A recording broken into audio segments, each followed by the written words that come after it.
imminently just about to be releasing a documentary on these South African farm murders entitled Farmlands. You can check out her website at laurensouthern.net. We'll put the links to these below, and follow her excellent Twitter feed at twitter.com/Lauren_Southern. Now, we have something great to talk about and something terrible to talk about. I'm a kind of good news first person, so we're going to talk about how Lauren and I are going to be going live in Australia. We are going to be doing a tour entitled Live, an Axiomatic event, and tickets are on sale now. You can check out the website at axiomatic.events. And the dates, this is 2018, so if it's 2019, well, I don't know, maybe we'll be back. But you can see us in Melbourne, Friday, July 20th, in Perth, Sunday, July 22nd, Adelaide, Thursday, July 26th, Sydney, Saturday, July 28th, and Brisbane, Sunday, July 29th, and early August, we're aiming for Auckland, New Zealand. It's going to be a fantastic tour. We've got great arguments, great information. There's going to be meet and greets, Q&As, and we are really looking forward to it. So just pause the video, go to axiomatic.events, pick up your tickets, and we'll see you there. With that out of the way, Lauren, my goodness, what a couple of days for you and your friends and people I respect. It has been quite something. What are your thoughts on what's happened with Tommy and others? It's definitely just been a roller coaster the last little bit. Fun fact, in the background of the last couple of months, Tommy and I had been working on starting a big kind of media project together. And we think that people in the government, people started to find out about this project we were doing. We were talking to other producers, we were talking to film people. We wanted to set up a huge project to compete with the left-wing SJW propaganda in the UK. And throughout the creation of this project, which we were going to call The Front, I ended up getting banned from the UK. And then Tommy, of course, just a few days ago, put into prison. And this whole plan was just kind of shot and destroyed by the UK government, who don't want any dissident voices. And I think that's what this all comes down to. There are a ton of people who have theories that, oh, Tommy was just put in jail because he violated a suspended sentence, which I'm sure we'll get into the details of that later. But at the core of it, this would not happen to anyone else. No reporter who went and filmed a rape gang trial or any kind of trial, they would at least have a proper hearing. They would at least have actual few months to defend themselves. Tommy, in the matter of 4 hours, was taken away in a paddy wagon and sent to jail. And that is primarily because he was a dissident. He was fighting against the far left orthodoxy and the UK government, who have a completely different dream and vision for the country than the actual people living there and voting. Yeah, well, you have free speech until you disagree with those in power in any way that affects their exercise of power, and then you find out just how limited you are. So for those who are not caught up, let's talk a little bit about the cover story. So Tommy is out there and he's broadcasting, and he has in the past got in trouble and got a suspended sentence for filming on or in court property. So he stayed away from the court property. He checked with the police that he wasn't on court property, and he was reporting his thoughts on the trials of these alleged Muslim rape gang members and so on. And then what happened was he did yell some questions at them, at these alleged criminals, as they were going into the courthouse, which you and I and everyone on the planet has seen reporters do basically since microphones and cameras were invented, and probably even before then. They were just yelling and writing down on a slate pad or an abacus. And then what happened was he was arrested for disturbing the peace, which is, actions, as far as I understand, it's actions that you take that might create or provoke imminent violence. So this guy wandering around a largely empty street in the rain, broadcasting his thoughts on criminal proceedings, that somehow gets translated into breach of the peace. And then he's taken, but the breach of the peace is not really dropped, but it's sort of replaced, because breach of the peace is not, like, it's a civil matter, and it has criminal standards of proof. So you've got to prove beyond a reasonable doubt. So I don't think they would be able to get him much on that, but the judge, I think, said that he had violated this order to not film on the court property or in the court and so on. And then, boom, there's no jury trial for that then. And so he's off to prison right away. So here's what's fascinating about that. What people need to know about the first case.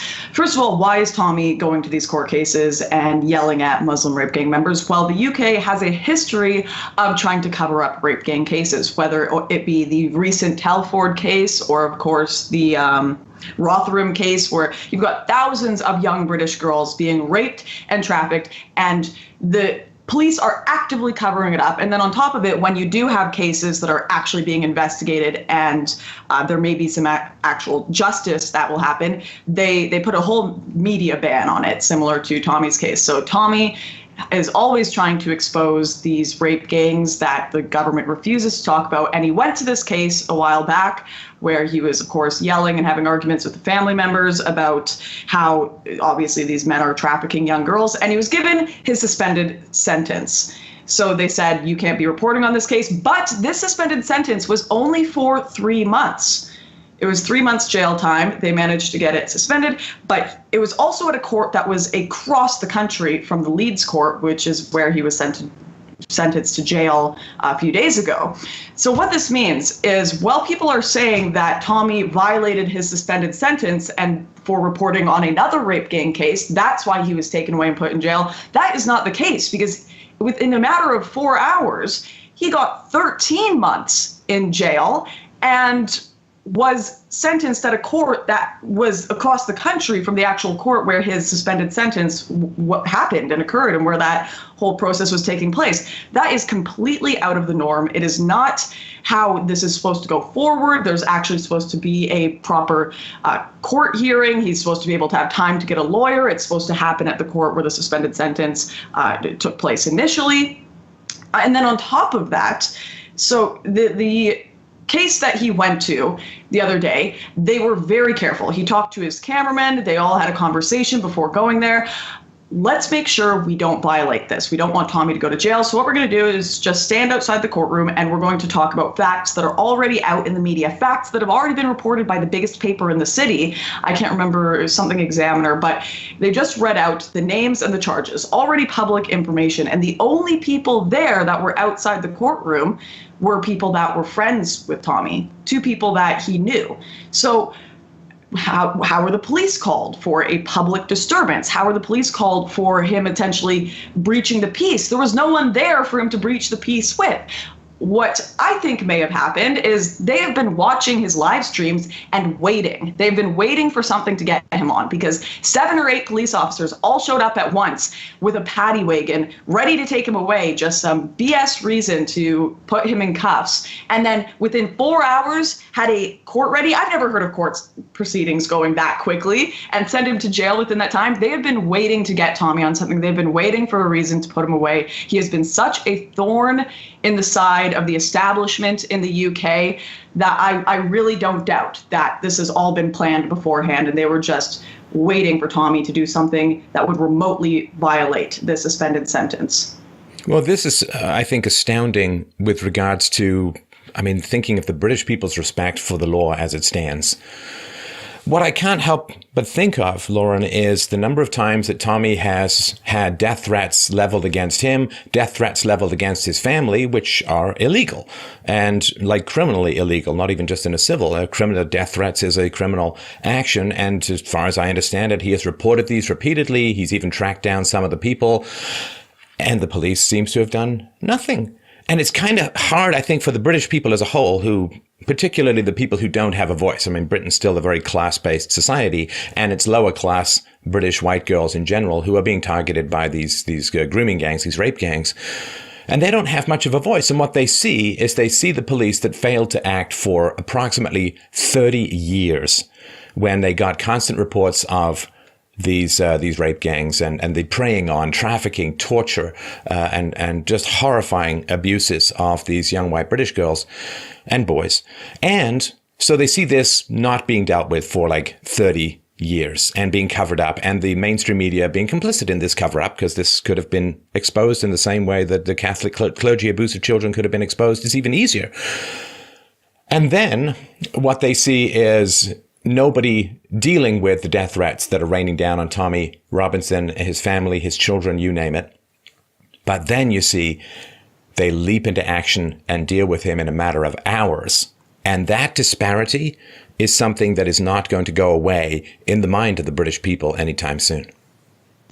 That's another part of this that's absolutely shocking, is when the police got there and took Tommy away, the accused in this case that Tommy was reporting on were seen in the window pointing at one of the girls that was there with Tommy, doing this, like, we're going to cut your throat, kill you kind of action. So they requested, the cameraman and the people that were there with Tommy requested the police go up there and address this situation. Like, they're getting threats from the window. The police went up there, and there's this photo on Twitter, I can send it to you after this, where all the police are there and they're with the judge, and the judge is laughing looking out the window. They did absolutely nothing about this. And that was also the case apparently in the courtroom when Tommy was sentenced and sent to jail for 13 months. His defense, which they just he didn't have a chance to get a proper lawyer. They just assigned him one.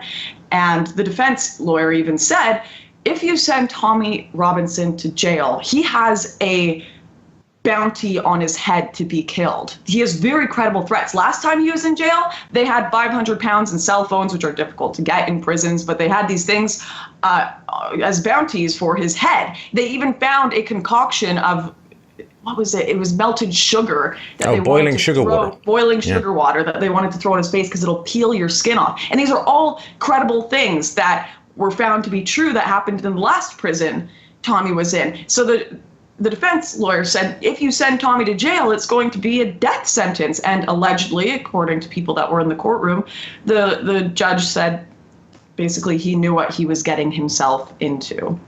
So I like to think a little bit when I see the outrage outside Downing Street, the football lads saying, we want our freedom, we want you to free Tommy. I like to think that a little bit of the boiling blood of the British people right now. You knew what you were getting yourself into, UK government, pushing us a little too far. You knew what you were getting yourself into, you know? It's so frustrating, and I just wish we had more ability to get justice for this. But really, the British government are standing on our heads right now. And there's another contradiction that's been floating around in my head. I want to know what you think, which is that sort of the cover story for controlling reporting on criminal trials is the idea, well, you don't want to overtly or unjustly influence the jury. And I mean, of course, we've seen stuff happen in the American legal system where I'm thinking of like Harvey Weinstein, if it goes to trial or, you know, all the way back to OJ, it's kind of tough to push back hugely against this idea that, you know, unjust or unfair reporting or just whatever's going on might somehow unjustly influence a jury. And, you know, whether they deal with this through publication bans, whether they deal with this through segregating the jury and not giving them access to the media and so on, it is a big problem, and it has become an even greater problem in some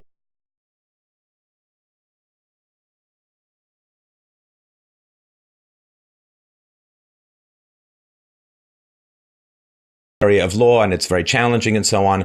But what I don't understand is that if the idea or the argument is that, well, you can't publish information that might unjustly influence a jury, why would there be a ban on reporting on the arrest and incarceration of Tommy Robinson? Because there's no jury trial for contempt of court. He will not get, as far as I understand it, the chance to state his case in front of a jury, to be judged beyond a reasonable doubt, to be guilty beyond a reasonable doubt by a jury of his peers. So if there is no jury trial, and the whole idea of publication bans is to not unjustly influence a jury, how can there be a publication ban on the arrest and incarceration of Tommy Robinson?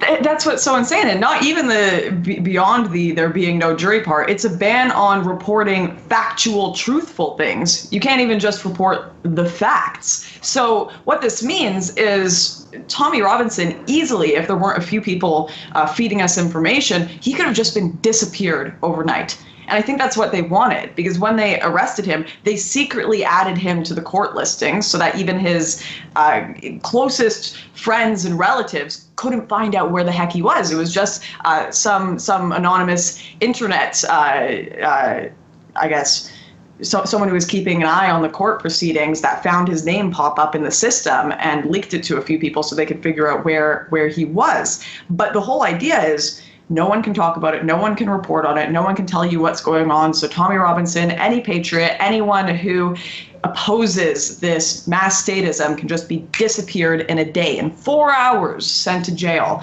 and no one will know about it.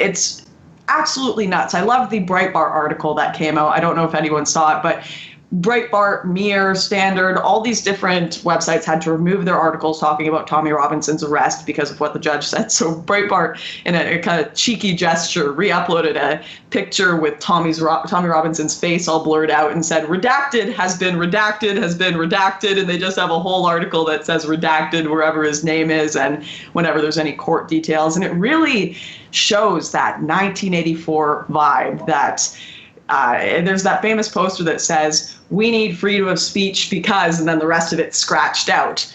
Because we can't even know what the arguments are for any of this or against it if we don't have it. We can't even know what the arguments for or against Tommy are if you can't report on it. And the public deserve to know in this case. Absolutely. And certainly, like you say, when there's not even a jury to be influenced, the only possible explanation can be it's political. And they know people will be outraged over this injustice, as they should be. Well, and Tommy was, while he was questioning one of these alleged criminals, was pushed rather aggressively. And of course, the cops, well, we didn't see anything, it's on video. And this is not being consistently applied. And this is the issue as well. So even if we were to say that there's a potential that everything the government did was legitimate and fair and right and good, they have a perception problem. They have a PR problem, which is that there's a lot of people in England who, they've read Tommy's book, Enemy of the State. They have followed his exciting interactions with the UK government. And there is a perception out there that he's being unjustly targeted and persecuted by his own government for his political opinions, for his opinions on Islam, for his opinions on immigration, for his opinions on a wide variety of matters. And so given that this perception is out there, if the government believes that what they're doing is legitimate, they should just call a press conference, they should invite everyone in, and they should just take all the questions. As they've always told us, hey, you shouldn't mind being examined if you have nothing to hide. And so they should just open the gates and let everyone in to question them and explain everything that happened. And none of that is occurring. I don't imagine that press conference is imminent, and the reporting on the matter is being suppressed in a very totalitarian manner. Yeah, well, you can imagine if this were the case of some kind of left-wing hero, like a minority randomly being shot or put in jail, that would become the top story on Vice and certainly every foreign media outlet. And the government would have some sort of massive press conference, probably a truth and reconciliation process to go through. There'd be comments from Justin Trudeau, from the whole world would be outraged. But because it's Tommy Robinson, unfortunately, he's just too spicy for the world to defend his freedom. He's a little too much of a patriot for us to care about that. The biggest thing that scares me here, though, and I think we've talked about this before, is when you get put in a position where you are being taken away and put in jail for your political opinions, where you'll even be killed in jail, like this man who threw bacon at a mosque. He was killed during his sentence because he was kind of in the anti-Islam crew, where you get banned from countries because of your political opinion, as I've been.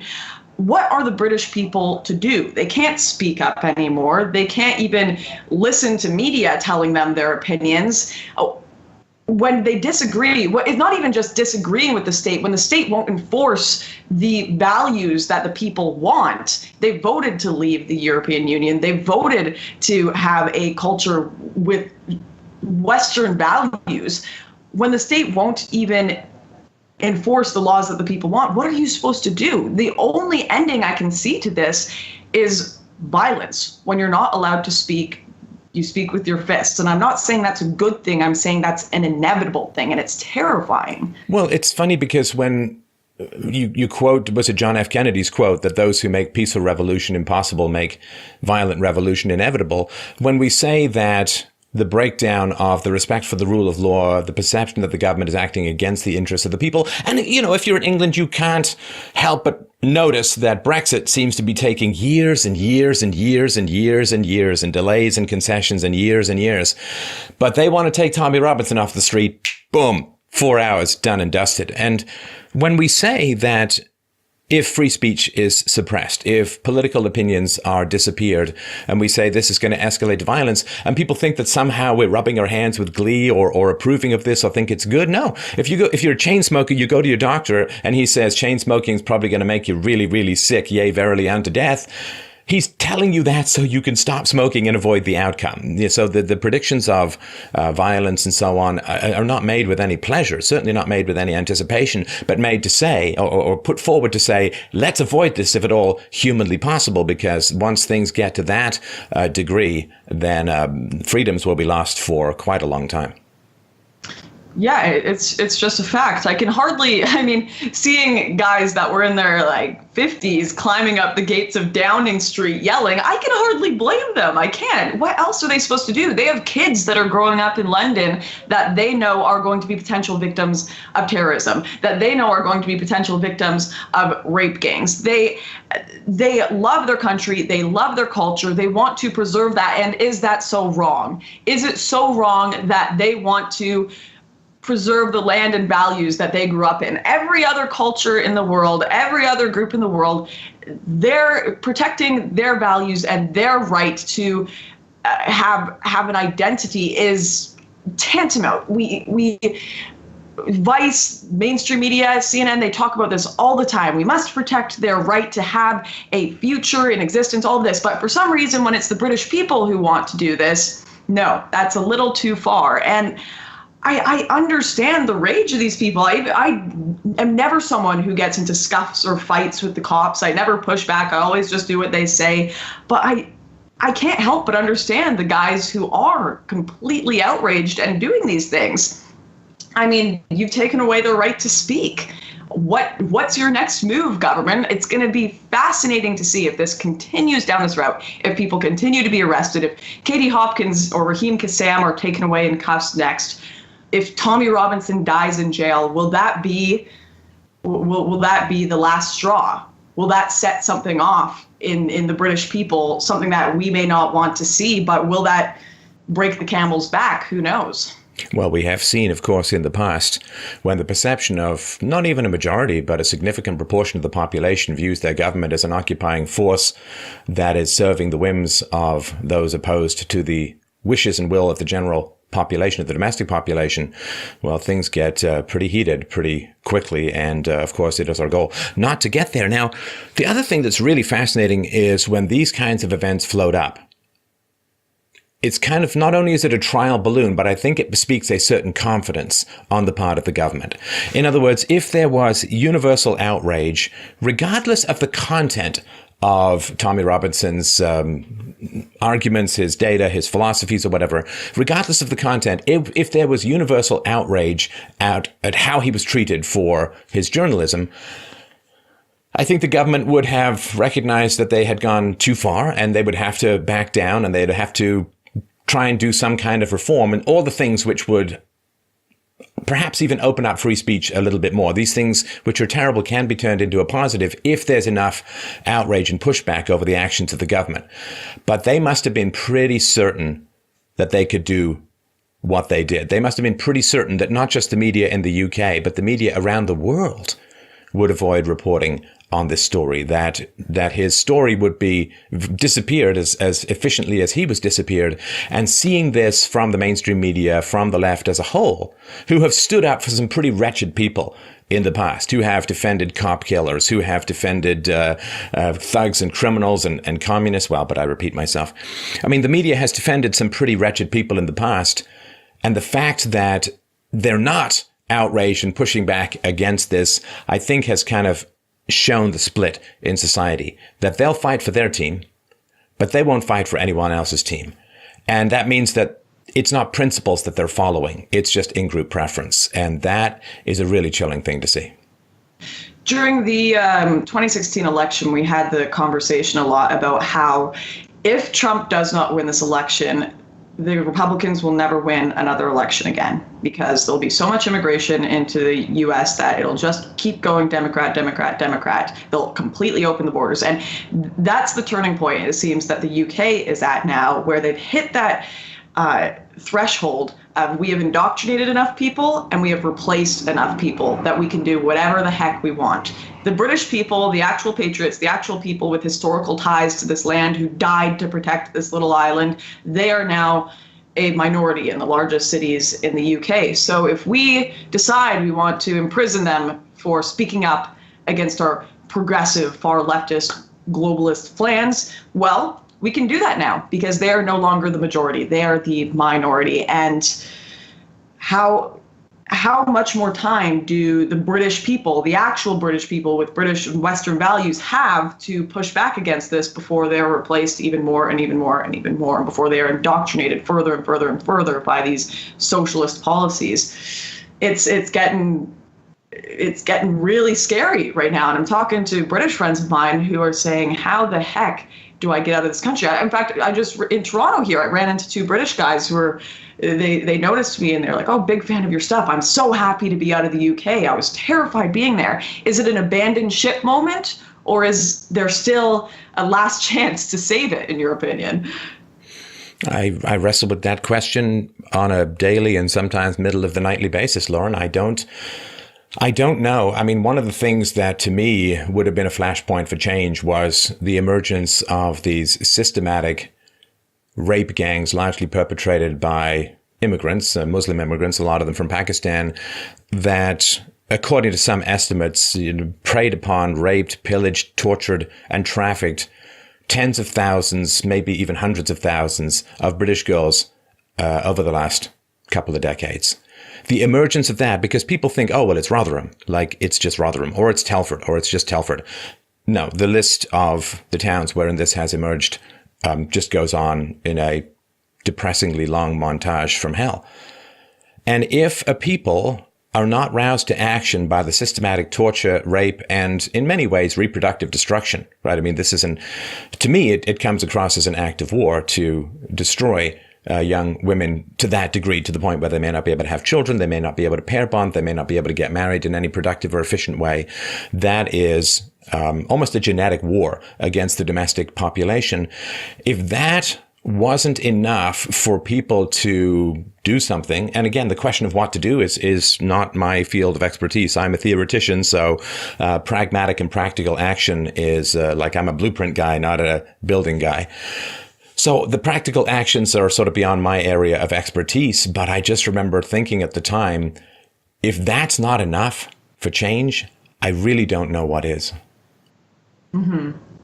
And that question of, because I remember watching, especially in 2016 when these terror attacks were happening constantly, every single month, I was like, this is going to be the one. This is going to be the one that red pills the populace. This is going to be the one that makes everyone to stand up and say no more. And then it just kind of, there's outrage, then it fades away. Outrage, and then it fades away. We go back into our normal life. This is part and parcel of a big city. We'll just build more barriers. We'll surround Buckingham Palace and fences and gates and car stoppers.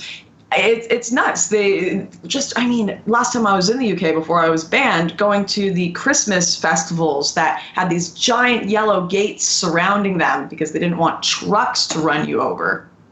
It's absolutely bizarre. And even here in Canada, I went to go see some fireworks a few days ago, and they'd shut down all the streets, and my Uber driver nonchalantly just kind of said, oh, yeah, they probably don't want cars running over all the people. I'll have to let you out of the Uber here. And yesterday I was also walking through the street and saw a small Pegida protest. It was like 4 people, and they're surrounded by a gate and like 20 cops, and then there's a ton of Antifa on the other side. And that's what it feels like right now. We're facing a behemoth of media, government, educational propaganda against us, and to try to think of the steps that we can take to change this. I mean, we're trying to do this with the internet content, get the facts out there. People can't act on anything if they don't have the knowledge of what's actually going on. I guess all I can do is hope for millennials and Gen Z that they work their way into the institutions, much like the left did with their long march through the institutions, that they work their way into the communities and the education systems so that at least there's a fair balance of information. And maybe I hope there's no point being totally black-pilled. You might as well throw yourself into the ocean if you're going to do that. Sorry about the sirens out there. Actually, I just wanted to point out that I'm never that comfortable when we're chatting and there's sirens in the background. I just wanted to point that out. Never good. Now, okay, so I was just saying in terms of solutions and so on, the one thing that has not been talked about, I mean, I've been talking about it for a while, and I mean, whether you agree or not, I'm certainly happy to hear your thoughts. I think that as long as people from the Middle East can make 10 times their income by not working, by coming to the West, that is so much of a pull, that is so much of a draw, that I don't see how borders are really going to work. I'm fine with borders. I'm fine with the control over borders. But I think as long as there's such a glittering prize in terms of the money that you can gain from domestic taxpayers by coming into a country, I can't see how borders are going to work when there's such there are bank vaults that are supposed to be impregnable, and people like just do anything they can to get in there. And so I think that one of the things that, I mean, I've talked about for many decades, even before I had a show, is the question of the welfare state and the question of the massive trillions and trillions of dollars of income redistribution that goes from domestic taxpayers to migrants to immigrants and so on. If that process continues, I don't see how protests are going to do that much. It's the old thing, like, I mean, if you leave a whole bunch of gold bars on your front lawn, people are going to find a way to get them, even if you have dogs, even if you have a high wall, like you have to take the gold out of public consumption. And then I think you have, because people who want to come to Western countries want to come to Western countries because they want freedom, because they want to be able to live in a society where church and state are separated, because they want economic opportunity, because they want freedom of speech. And I think that's great. The more the merrier. But the problem is, because we have so much money that is being handed over, talking to a guy in Europe, like thousands of dollars a month and a free MacBook Air and internet access and free housing and free healthcare and free dentistry. If you have those kinds of prizes, you can't ever differentiate those who are coming to the West for freedom and those who are coming to the West for free stuff. As long as those prizes remain open to people coming into the country, I don't see any way to stop this. Human beings are responding to incentives, and the incentive is just so high. So to me, if I were to do something from that standpoint, I would say, look, the welfare state was a fine idea, but it's been a disaster. It's been a disaster for the domestic population. It's been a disaster for immigration. It's been a disaster for the budget. It's been a disaster for debt. It's been a disaster for marriage and pair bonding and just about everything you could conceive of. And it's kind of new in Western history. It was tried once before in England, centuries ago, called Speenham Land, which people should look up. I did a radio show on this years ago, and it was a disaster then too. The forced redistribution of income is morally wrong and has horrifying consequentialities, which is why it was the church and private institutions that gave out charity before. Now, if there's any possibility to rouse public sentiment to do away with the welfare state and rely instead on charity and pair bonding and all the things that human society evolved to support in that way, then I think you can get something very solid done. But that is a pretty challenging case to make in the public square these days. It's shocking how quickly we manage to destroy our countries. And like you were saying, welfare state, fairly new, mass immigration, fairly new. I mean, when a lot of our philosophers were writing their great pieces, they didn't have planes, trains, and automobiles to even take into consideration when they had debates about open or closed borders, whatever it may be. And I've always had it described to me in the way of like rolling out a carpet. It's really damn easy to roll out that progressive carpet and for it to go all the way down, but rolling it back it takes a long time. So we have been able to introduce these new ideas to our society. We never did it in a conservative way where we just kind of dipped our toes in. Let's test the waters and see how this immigration thing goes. Give it 50 years, see what the results are. Let's test the waters, see how this welfare thing goes. No, we went all out. And this is a whole new crisis that we can't really look back in human history. I mean, other than, sure, we can look at kind of Roman history, the Gauls, all that, but it's still very different in the sense that we have weapons of mass destruction where just one of these people can get a machine gun and kill tons of you if they're bad, where we have planes that can bring in tons of people from way across the world who would never be able to come to that culture, who are hardly compatible. And we're facing this new problem as if it's going to go by, no problem, easy peasy, we'll figure it out. And it is not working out. It is demonstrably not working out. Here in Canada, where I live, even where people would say that multiculturalism has been the most successful, we are still sure, multicultural is a good word because we are not one cohesive culture. We are not homogenous. We are all separated. They call it a mosaic, a cultural mosaic, where none of us are talking to each other or working together for the same goals. We're all working for our own goals. And parts of that mosaic are getting bigger than others and engulfing other parts of that mosaic. And it's not going to be such a pretty picture when it's just one color in that stained glass and one culture and one idea that has absolutely wiped out all the rest because it's a totalitarian one. And of course, that's happening at a far more rapid pace in the UK and in Europe, which I suppose is a bit of a white pill in the sense that much like Australia, where we're going to be speaking to soon, much like Canada, which is a little more screwed, and America, they can look to Europe and see what's happening in Paris, see what's happening in London, and say, maybe we don't want to go that way. And because we have that 10-year delay in a lot of other Western countries, maybe we can at least see the warning signs in Europe as it gets worse and choose a different route. Yeah. I mean, I think of the people I know who had family members who were addicts and suffered horrible negative consequences, even unto death. And they were like, wow, I'm never going to touch alcohol. Wow, I'm never going to smoke because I've seen the outcome. And hopefully that can be sort of goosed into some sort of change, of course, because there's this foundational question. And it's a philosophical question, which makes it sound abstract, but I think it really is kind of at the heart of all of this stuff, is if we say diversity is a value, then we say, okay, lots of different perspectives are important. And I agree with that. But first of all, Europe was very diverse before mass immigration, lots of different cultures and languages and histories and religions and so on. So diversity just generally means non-whites. I mean, let's be sort of frank about that. But the question with diversity is a value. Okay, so then we should say that diversity is a good thing.